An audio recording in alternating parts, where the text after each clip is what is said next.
Oh, karena di MUI ada satu orang namanya Dr. Zain An-Najah yang terlibat dalam JI, gitu ya. Timbul pertanyaan, JI itu apa?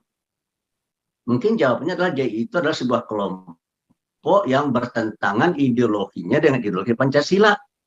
Ya, itu dugaan saya ya. Kalau begitu, kalau seandainya atas dasar itu mereka minta dibubarkan Majelis Ulama Indonesia, maka saya minta supaya Republik Indonesia dibubarkan. Atas dasar apa? Karena JI adalah rakyat Indonesia, kan? Iya.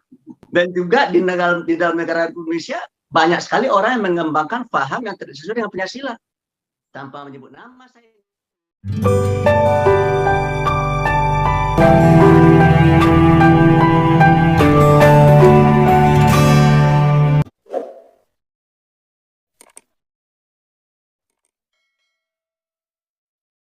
Haleluya, haleluya. Salam teman-teman, berjumpa kembali dengan saya di video kali ini. Teman-teman, pada kesempatan kali ini kita akan membahas tentang berita viral, yaitu Wakil Ketua Majelis Ulama Indonesia Anwar Abbas, yang kita sudah melihat di cuplikannya di awal. Teman-teman sekalian, sangat menarik untuk kita bahas, di mana dalam beberapa waktu yang lalu itu viral teman-teman ya. Di Twitter juga viral, di media sosial lain seperti Facebook, YouTube, dan Instagram itu membahas tentang Anwar Abbas ini. Terkait dengan ada seorang anggota Majelis Ulama Indonesia yang diduga terlibat dalam jaringan teroris ya, dan tentu saja Densus 88 ya menangkap dan menetapkan seseorang untuk menjadi tersangka. Mereka sudah punya bukti yang kuat teman-teman sekalian. Jadi ini tidak abal-abal.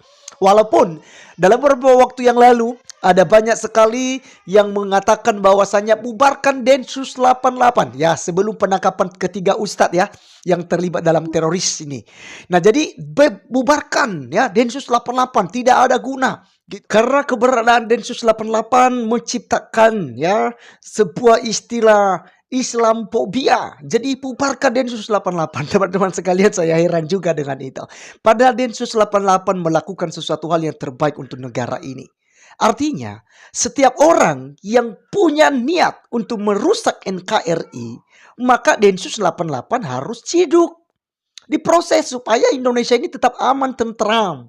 Terlebih dalam umat beragama. Supaya yang satu tidak main hakim sendiri kepada agama minoritas. Mentang-mentang dia mayoritas lalu dia bermain seenaknya saja terhadap kaum minoritas. Nah teman-teman sekalian, Densus 88 tentu saja juga menjaga keamanan negara ini. Karena negara ini teman-teman sekalian, sekali lagi ini bukan negara Islam. Ini negara ya yang berdasarkan ideologi Pancasila. Negara ini tidak pernah dibangun dalam atas satu nama agama, tapi ini dibangun dengan kebersamaan suku, ras, adat budaya yang ada di bumi pertiwi ini. Jadi teman-teman sekalian, kalau ada orang berkata ini Indonesia adalah perjuangan datu-datunya kami, ya Islam punya, ini lebih baik Anda angkat kaki saja dari Indonesia, buat negara Islam sendiri. Jangan di Indonesia, karena Indonesia terdiri dari beberapa agama. Teman-teman sekalian, Pak Anwar Abbas memberikan sebuah statement, kalau Majelis Ulama Indonesia dibubarkan, maka Indonesia juga harus bubar.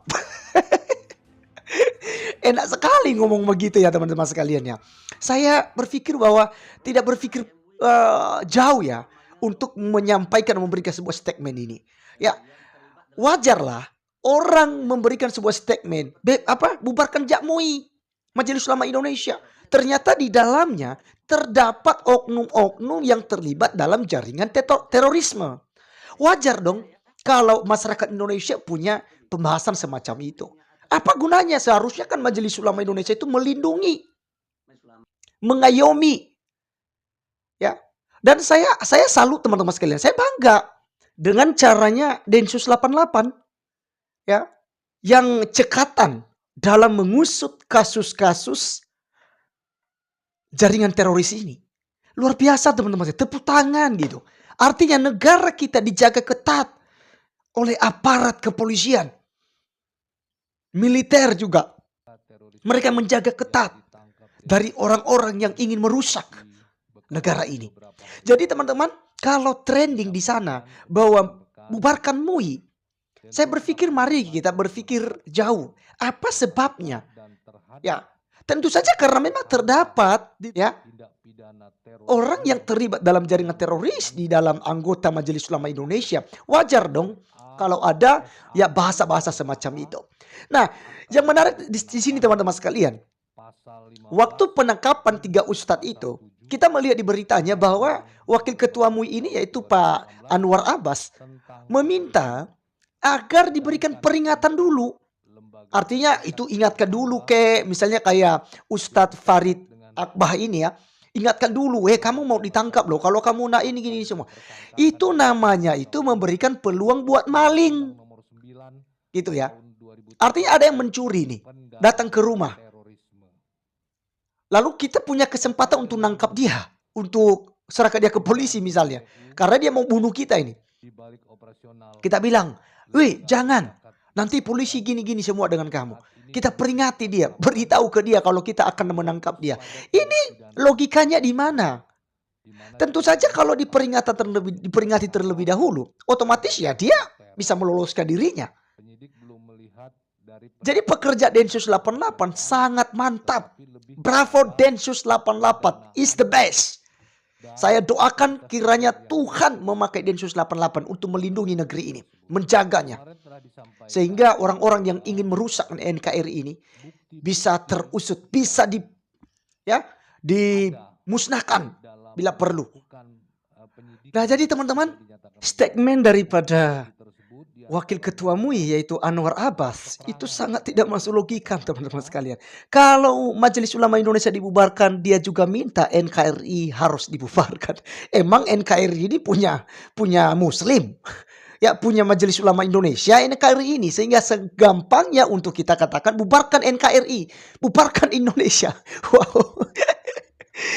Nah teman-teman sekalian, yang menarik di sini lagi, kemarin kan sedang diminta itu mana buktinya gitu ya kalau mereka terlibat dalam jaringan terorisme ini, yang ketiga ustadz yang diciduk ini oleh Densus 88. Nah teman-teman, mari kita melihat apa yang menjadi keterangan dan juga data yang disampaikan oleh Polri terkait kasus ini. Karena mereka sudah punya bukti yang kuat teman-teman sekalian. Saya katakan di awal tadi, kalau Densus 88 bertindak menangkap seseorang, tentu saja segala bukti mereka sudah siap. Oleh karenanya teman-teman sekalian, mari kita melihat penjelasan daripada Polri ya yang menangani kasus ini. Dan tentu saja hal ini tidak bisa diganggu-gugat lagi. Karena tentunya fakta yang berbicara. Oke teman-teman, mari kita melihat videonya sekaligus untuk mengakhiri pertemuan kita kali ini. Tuhan Yesus memberkati. Salam. Terorisme yang ditangkap Densus 88 di Bekasi beberapa hari yang lalu. Kami sampaikan kepada rekan-rekan, Densus 88 telah menetapkan tersangka dan terhadap 3 tersangka tindak pidana terorisme yang diamankan, yaitu AZA, FAU, dan AA, akan dikenakan pasal 15 junto pasal 7 Undang-Undang Nomor 15 Tahun 2018 tentang terorisme. Sedangkan untuk Lembaga Amal Zakat BM Aba yang terkait dengan Lembaga Amal Zakat akan dipersangkakan dengan undang-undang khusus, yaitu Undang-Undang Nomor 9 Tahun 2003 tentang pendanaan terorisme. Terkait dengan dugaan TPPU di balik operasional Lembaga Amil Zakat BM Aba, saat ini Densus 88 fokus pada tindak pidana terorisme, di mana di dalamnya termasuk perkara pendanaan teror. Penyidik belum melihat dari pendekatan pidana pencucian uang, tetapi lebih kepada pendanaan dan aktivitas teror yang dilakukan oleh ketiga tersangka tersebut. Kemarin telah disampaikan bahwa bukti-bukti yang ada dalam melakukan penyidikan sudah dinyatakan lengkap, di mana bukti-bukti tersebut diantaranya adalah keterangan dari beberapa tersangka, di mana 28 tersangka yang di BAP, ke-28-nya mengarah kepada ketiga tersangka.